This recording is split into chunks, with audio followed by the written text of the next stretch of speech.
Right, all the battening on the outside is now screwed in. I've replaced the smaller screws with these big monstrous things here that are screwed right into that wood there. That ain't coming out of there. We got all the plastic is now on, tightened down. Now all I've got to do is I've got to drill some holes in the frame, screw some batten into the outside to stop the billowing a bit on both sides, and hopefully that will hold up. If it gets blown down this time, I'm just going to give up, because I don't know if some of you remember my last greenhouse. It kept on getting destroyed by the wind every 5 minutes, and I kept repairing it and I kept repairing it and it kept getting destroyed again. That little hole down there, I was going to fill that in, but then I thought if I want to run some power in here, or a hose pipe or something like that, that makes a perfect little gap there. So I'm going to fill it in a little bit and then just leave it a little bit, enough to get some cable through there, or a plug, and that just through that bit. See, all of this is going to get backfilled with wood chippings eventually to raise it up to the level of the greenhouse front. The staging, which is 16 foot long, that's got to have legs. I just got to order some more wood for the legs, and then some more battening to make the struts to go across.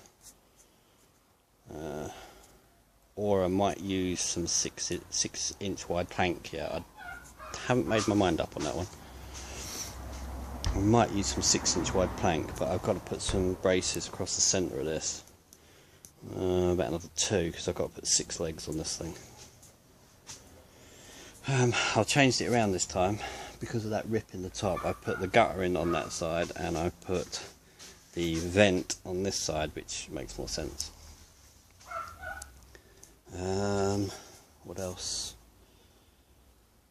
I think that's about it. I mean, I can't, if this greenhouse blows away again, I give up, because I mean, I got 6-foot panel fencing all the way around my garden. All the way around my garden is 6-foot panel fencing, so I'm relatively sheltered in here. So I got plans to do either side of the door. There is going to be some little raised beds to grow some more veggies in, and then raised beds all the way along the side of the greenhouse for more veggies. Compost bin's got to go back in there. The fence, you can see through the plastic there, I think. I want to put plant bags or flower pouches, whatever you want to call them, all the way down there, which will have stuff like tomatoes in and strawberries and stuff like that. So I'm just going to utilise every square inch of space that I can find to grow something in. Even that fence there is going to have troughs on it, or flower bags or something. I haven't decided. This side's going to be where the tomatoes are going, and peppers and chilies and cucumbers.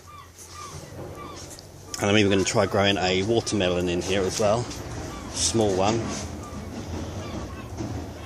Noisy guy going past. Yeah, so I think that is about it. There's not much more I can do now until I order some more wood. Fortunately, my next door neighbour gets it really cheap. I mean, for all of this 4x2 and that pack of battening, which was quite a lot in that pack, it was £68 for, I think it was 6 16-foot lengths of 4x2, and £20 for the pack of battening. So can't grumble at that. I couldn't do it otherwise, because it would just be too expensive to do all this wood.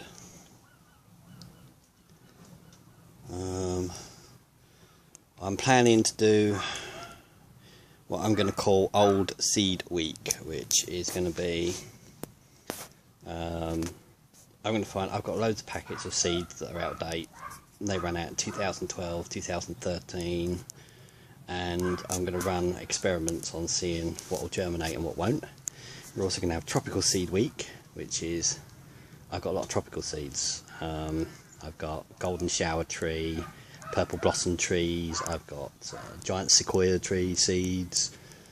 I've got quite a lot of that stuff, so that's all coming up.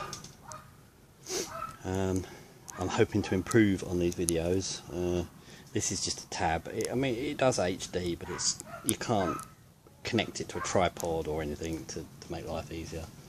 So I'm going to order this little camera hopefully soon, when I'm finished spending money from eBay. It's a 4K, like a GoPro clone kind of thing. 48 quid I think it is. So I'm going to have a go at getting that, so I can connect it to a tripod in here and stuff like that.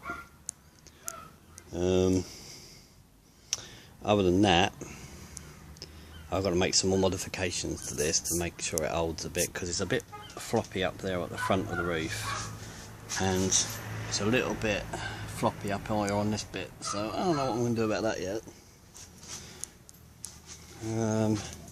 Somebody actually suggested, I can't remember the YouTuber's name now, suggested using diesel in this instead of paraffin, but I did a little looking around, and apparently the toxic fumes that come off of diesel is not only bad for you for being in here, but it's also not too good for your plants. So what do you think? Let me know in the comments. Yeah,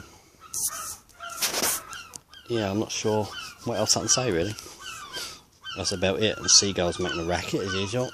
I got moaned at for feeding them. Well, I weren't feeding them, I was feeding the normal birds, but the seagulls came down, didn't they? So I got moaned at for feeding the seagulls. I'm still having trouble with these poles. I'm going to wait for the company to get back to me on which poles are supposed to go where, because that one there is going to be an absolute pig to get out of there, because I've got it screwed in there. It's also screwed in there, so it's not going to be fun getting it out of there. Actually, I don't think I can actually get it out there now, because I don't know, I might be able to. Yeah, so that's about it for now.